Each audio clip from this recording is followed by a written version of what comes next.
What's up guys, NepentheZ here and welcome back to another episode of The Road to Glory. We have built a full French team, as you can see on the screen, for this French tournament. I'm going through the team for you very quickly now. I know you guys want to see live stuff for the team building and stuff, and that will come, I promise. It's just that right now I was catching up on a lot of footage and I'm about a day behind still, so you may well get a double upload again today for Road to Glory. I don't quite know yet. But also I'm probably going out to Washington in the next day or two, maybe 3 days, and with that in mind, I basically just don't have time to do everything live, because what I do is like I'll go and buy a couple of players, I'll move over to my Draft to Glory account, go do a few things on there, go record a different style video, come back to this account. I'm basically a little bit all over the place with how it's working. But you can see guys, I have built a French team. It's not the best French team. I thought first things first, because this tournament's only a 2-day tournament and it's brand new out as I'm playing it, let me just have a game or have a couple of games with whatever team I can put together without really spending many coins. The only prize you get is a 25k untradeable pack. And, you know, if you get unlucky, you're basically going to end up with a load of contracts, a couple of right wing back to right back cards, maybe a couple of staff, and then 3 really low rated players. Obviously, if you get lucky, you could get something good, but because it's untradeable, I didn't want to invest too much in this, because it just doesn't really benefit me. So I thought, let me try first of all to try and win with like a low, cheap team and see what we can do with it. And if we can win it, happy days. And if we're unable to win it, then we'll reevaluate depending on what kind of teams we're coming up against and how far we got, and then go from there. Of course, I added a manager in, and the French players, specifically the fullbacks, just went for crazy prices over the last day or two. I think by the time you're watching this video, this tournament won't be in the game anymore. It's only lasts for 2 days, and at the time of recording this, there's 23 hours left on it. So definitely by the time you're watching this, it's done. So for those of you that did win it, congratulations. For those of you that didn't win it, unlucky. And I'm excited to see what the EA Play tournament is going to be. I think they said that you're going to win like a mystery pack or something. Hopefully another kit in there or something like that, which is very nice indeed. Very excited to get into hopefully a whole bunch of new tournaments. It's going to be most interesting to see what they do after the international tournament is finished. Now I know we've got 4 weeks of that, or like 3.5 weeks to 4 weeks of the international tournaments, and that will leave us like 8 weeks away from FIFA 17. But in that 8 weeks, are they just going to be dead with it and just kind of you know, understand that the game has hit the end part of its cycle and kind of not really care anymore, or are they just going to give us stuff that's going to be interesting and keep us interested in the game? Be very exciting to see. So we start off the first game here, guys, in the cup, in Le Bleu Cup, and we go 1-0 up pretty early, and we steal the ball in a good offensive position and go 2-0 up. Griezmann there to Niang. I wasn't overly impressed with the team within the first sort of game that I played here, and you're going to see me absolutely obliterate my opponent and still not be impressed. There was a few players I really did like. Lassana Diarra I thought was fantastic. I didn't like Niang. You know, he's rapid, he's got 4-star skills, but I don't know, he was just trash, man. Like some players are low rated, they're good. For example, Hesse, Carlos Vela, Konoplyanka. Some players are low rated and they're trash.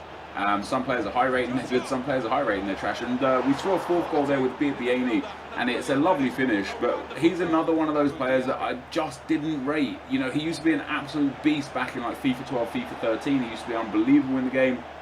But for some reason I wasn't overly keen on them. And you're probably saying, wait, you're 5-0 up with you know, with this team against a pretty decent team, not an amazing team, but you're 5-0 up and you're saying that you don't like these players. I know it's weird, but for me it's not about whether or not they score goals or get assists or win games for me. It's about just how they feel on the ball. And both Biabiany and Niang felt just clunky on the ball. Their touches were really poor.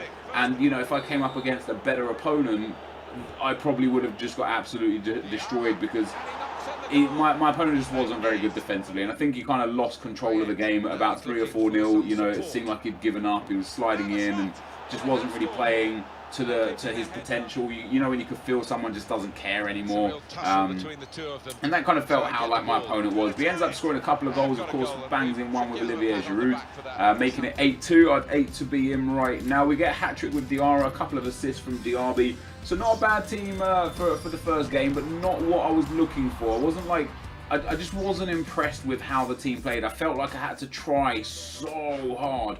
It didn't help having Bodmer in defence either. Obviously, I bought Koulibaly, but I think he was low on fitness, so I threw him onto the bench. Into the next game we go. We come up against a really nice team: Griezmann, Lacazette, Ben Arfa, Matuidi, the Gonalons, which shows he has the ability to win the tournament. Really strong defence with Aymeric Laporte and Jeremy Mathieu. Ruffier in net, and Ruffier as well is a goalkeeper that was just testing my patience throughout all of these games. But we started off pretty well in this game as well. 10 minutes in, Biabiany getting really lucky to get the ball, throws it into the back of the net. But after half an hour, I gave away a penalty. I stood down the middle off centre, as I always do, and if I stood the other side off centre, I would have saved it. Unfortunately, it wasn't the case to be this time around. And after 60 minutes here, Gonalons tackles Gonalons, gets past the first tackle. Could have played the through ball there, I don't know why I didn't. And he brought his keeper off his line there as well, and I'm literally only noticing it now. If I would have noticed that before, I would have maybe tried a few long shots. Diaby gets into the box, gets kind of bumbled into a little bit, which gives him a little bit of an edge. Puts him through, and he gets in and slots that one home on his left foot. A run off shushing my opponent there, which was a pretty bad thing to do, because not too long after he goes and scores an equaliser with Aymeric Laporte after 83 minutes. 2-2 is the score going into the extra time and penalties. And penalty steps up, and because he went that side with his penalty in the game, I took a chance and went that same side. I don't know why he'd go down the same place. So I saved his first penalty. I hit mine straight down the middle to make it 1-0 to me on pens. He then takes another penalty. He did go, it didn't really put too much power on that, but it did go in the back of the net with like quite a lot of power, which was a little bit disappointing. I thought, I got into a good position to save it. Koulibaly steps up to take his penalty, makes it 2-1. Antoine Griezmann here for my opponent steps up for his penalty. Great penalty to the kind of middle right of the goal there. I don't even think I would have saved it if I would have dived it. It was one of those ones. Mike Griezmann steps up and shoots and scores. So I go 3-2 up after 3 penalties.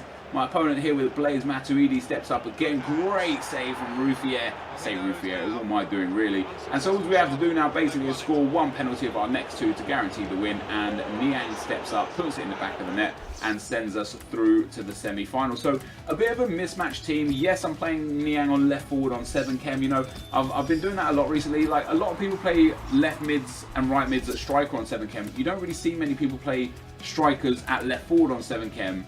I started doing it with my main team when I started putting Griezmann at right forward on 7 chem, and you just don't notice a difference. And you can see this is the team here that we've got. Perrine gets injured, so we've got a whole bunch of injury cards, which is great that we can use for him. He's fantastic, by the way. If you guys are looking for a cheap French defender, he is brilliant. A little bit of low fitness on the team, but I wanted to just kind of give it a shot with this team, kind of like whether by, you know, like, even if I'm playing like low fitness players out there, like obviously the Griezmann and the Gonalons aren't really relevant. So into the semi-final, we come up against this guy called Cahill FC. I know I've played this guy before. I can't remember if it was on stream, if it was in my main account, if it was in Draft to Glory, or if it was on Road to Glory. I think it was in Road to Glory. So if any of you guys remember this guy, or if you are this guy, and you remember seeing him, let me know where I played him before. But last time I played him, he had, like, if I remember correctly, like 5 legends in his team. And this time around, he's got a legend. He's got a really nice team. And I was a little bit worried going into the game. But after 20 minutes, we've got D'Alessandrini here, or Alessandrini, sorry. You're probably thinking, where'd you get Alessandrini from? I bought 3 players, Remy, Alessandrini, and Valbuena. And I just forgot to record me buying them. So you get to see them a little bit later and how much I paid for them. But I did do that. And Valbuena was an utter monster. Like, honestly, he was so good. I think we ended up winning this game 7-0. And he got 5 assists, which is just crazy. Here he is with the ball again on the stroke at half-time. Gets into the box. The advanced rainbow flick. Cuts it into Perrine, of all people. Perrine puts it in the back of the net, and against this guy, you know, this guy's in the semi-final with a really good team, with blue players and with legends, and I'm just battering him, I'm just destroying him, and it felt good, and it gave me that kind of confidence to think, yeah, let me just get into the final, win this tournament straight away, go get myself the pack, sell the players on, and 4 games done, and that would have been great, but unfortunately it wasn't quite the case. Or it might, well, it wasn't quite the case in terms of just getting through to the final like that. But we went through 7-0, as you can see, and Valbuena with 5 goals, Alessandrini with 5 assists, Alessandrini with 3 goals.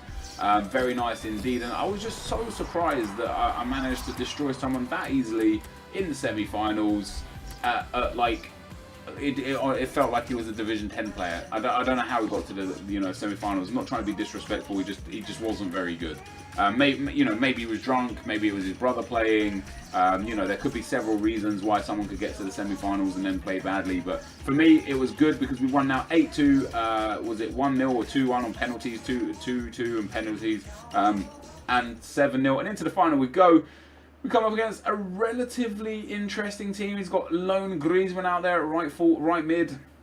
He's got Legend Giroud up front. He's also got the Gonalons to show that he can win the cup and has won the cup. But things start off really well for us here. We get a nice free kick 35 minutes in. Valbuena picks up the ball, hits him with a stop and turn, gets into the space, cuts it across, and that's his 6th assist. Lays it into Remy. Into the final, we go 1-0 up, and happy days. And Valbuena was honestly an absolute pleasure to play with. He was one of the best cards I've used in a long time. Unfortunately, on the stroke of half-time, just after half-time actually, a couple of fake shots from Giroud and leaves my defence. I don't know what they're doing, man. Like, they both just stand there doing nothing. And look at that. Like, oh, that was frustrating. Watching it back now, that's so frustrating. A randy long shot that's got no power and no accuracy.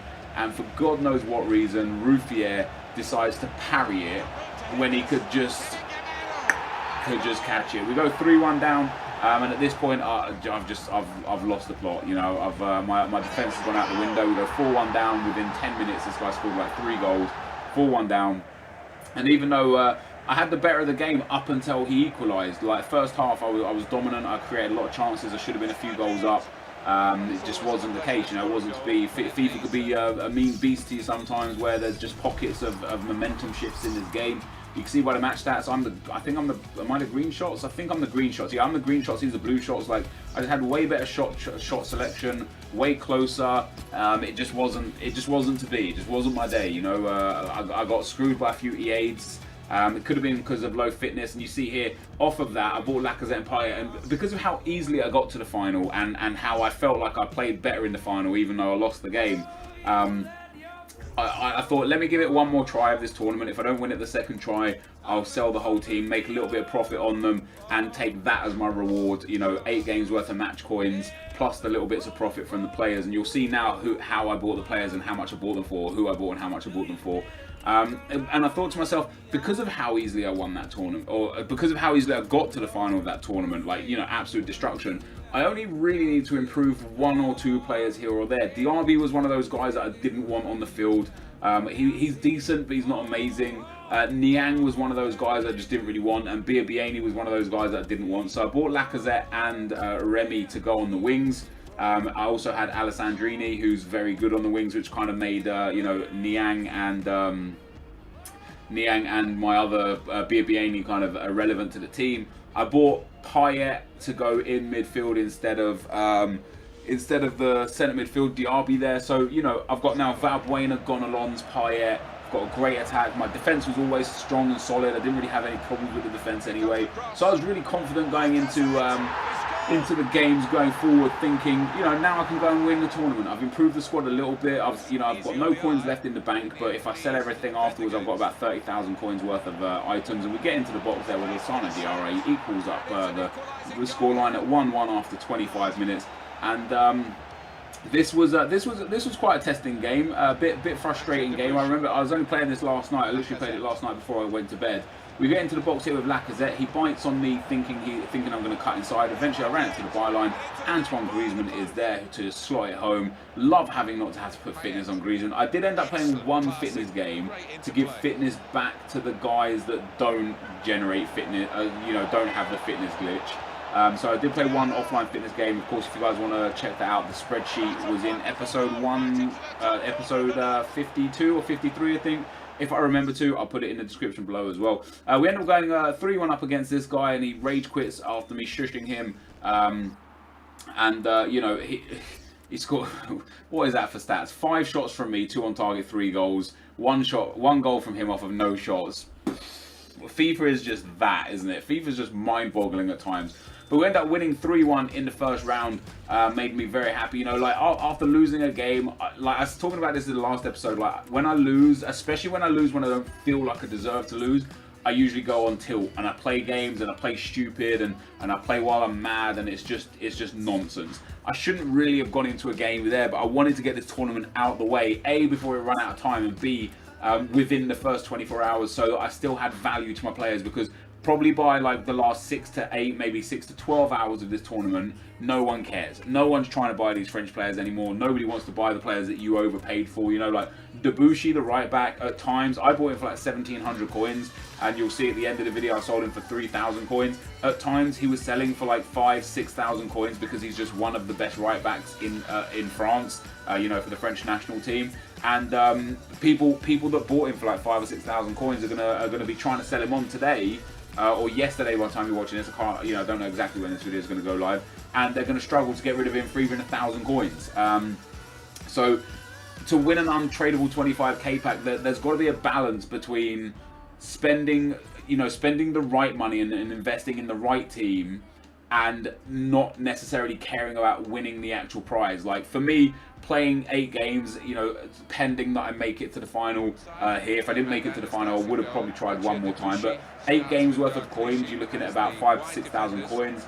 Investing and reselling the players, you're looking at, you know, I think I started with 18,000 coins, and by the time I sold everything, I had about 30,000 coins. So, okay, I sold a few bronze items here and there, but with match coins and profit from the buying and selling of the team, I ended up making about 10,000 coins in just 8 games, which isn't too bad. You know, it's not crazy good. It's not like stupid money, but if there's a tournament every 2 days like this, making 10,000 coins every 2 days, that's going to allow us the opportunity to build very good teams going forwards. It's going to allow us the opportunity to pick up you know, some new blue players, or for the next team, the next tournament that comes out, for whatever it may be, it will allow us a nice coin balance to get some of the better players straight away. You know, I think going forwards, what I'm going to look to do is, like, let's say the next team is an English team. What I'll do is I'll get like 1 quality English striker, 1 or 2 quality English midfielders, 1 or 2 quality English defenders, and then the kind of the trim after that. And when I say the trim, I mean people like Andros Townsend, who's like, he's low rated, he's super cheap, but he'll do a good job.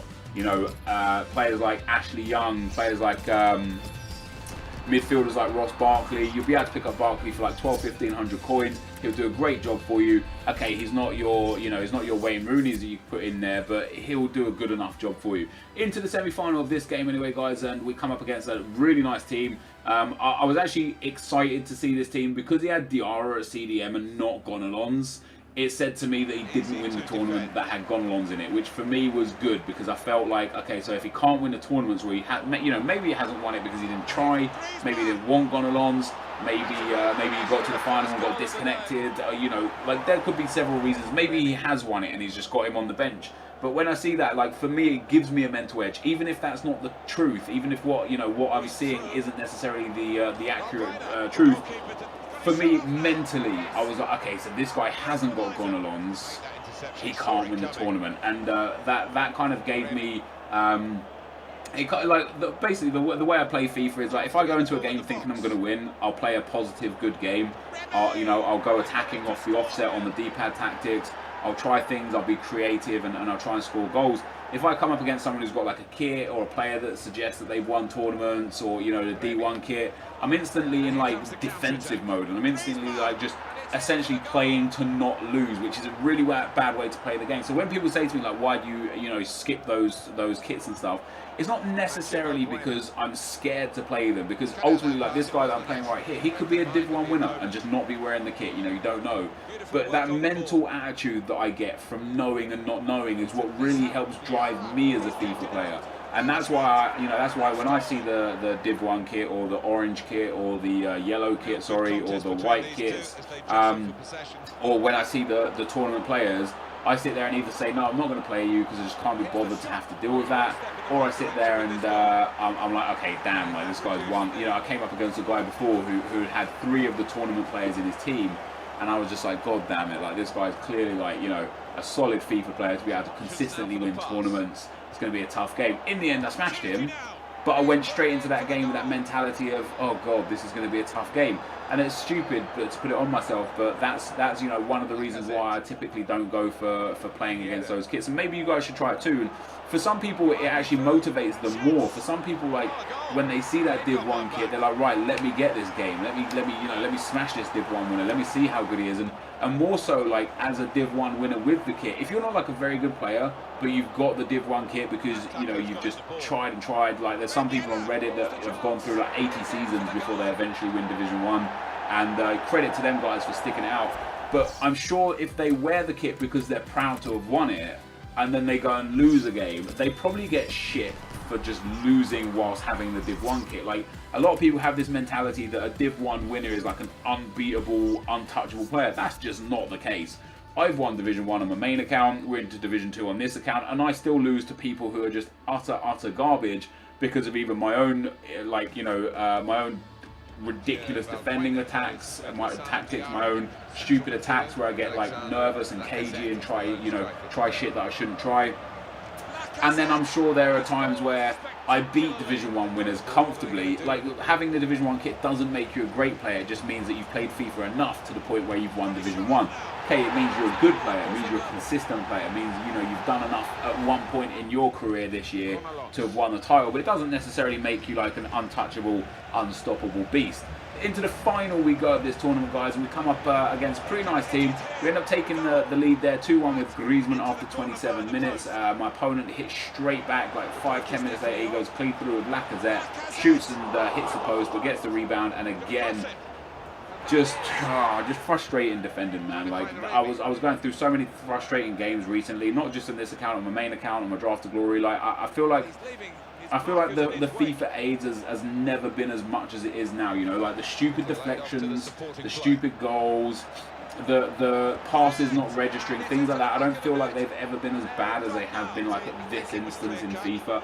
But we took a 3-2 lead, and then into the 90th minute we got a penalty, which we went 4-2 up for, which meant we won the tournament, which for me was just brilliant because it meant I could just sell this team, get my money back, make some profit, and be prepared for the next tournament rather than be struggling and fighting and hoping desperately to win, you know, the final tournament. So you can see the stats there. We get some good goals in there. I really should have like scored a couple more goals before I got that 4th goal. You'll see by the match stats there. My opponent had 5 shots, 3 on target, 2 goals. I had 9 and 7 but 4 goals. Dominated the possession. Definitely, thoroughly deserved the victory. And you'll see I sold a few more items, so up to like 5,500 coins at this stage. I finally sold that kit, that Heerenveen kit. I knew it would sell eventually. I only went for like 150 coins, but I would have discarded it for 30 coins. It's not the most coins extra in the world, but it's some coins extra. You know, an extra 120 coins here or there is nice. So as you can see, I picked up Debussy for 1900, I apologise. I end up listing it for 2800. Some of these players, quite a lot of these players I've got are untradeable, that I've got through free packs or winning packs in tournaments and stuff, so I can't do anything with them. For most of the players, I listed their minimum buy now to, their minimum price to what I bought them for, and their maximum price a little bit higher, just to try and get like a bit of money back. Alessandrini, I noticed that was going for quite a lot, so I listed him up for 3k because that right wing, instead of right mid, is big for people that play them at right forward like me, because otherwise they don't get the chemistry. And I thought if people bid on them at their minimum, I'm going to lose tax. If they buy them, I'm going to make a nice bit of profit. And overall, I actually made a decent amount of profit. I think I made about 4,000 coins profit on the team in total, which is decent. It's not great, it's not awful, it's decent. You know, after playing 8 games, winning a 25k pack, things are pretty good. And you'll see my unbelievable 25k pack now, guys. So many special cards in packs, all these Iron Man of the Match cards, there's Team of the Week, there's Legends, and we get Jillaboji. Brilliant. Okay, we got a couple of contracts, couple of fitness cards that are just irrelevant to us, a healing card that's not really that relevant, a couple of position modifiers that would be nice, but in general the pack was utter trash, and those players are going to be worthless to me. But this, guys, will be the end of the video. If you have enjoyed the video today, be sure to leave a like, rating, comment, and subscribe to my channel if you haven't already. So for now, guys, I'm out. Peace.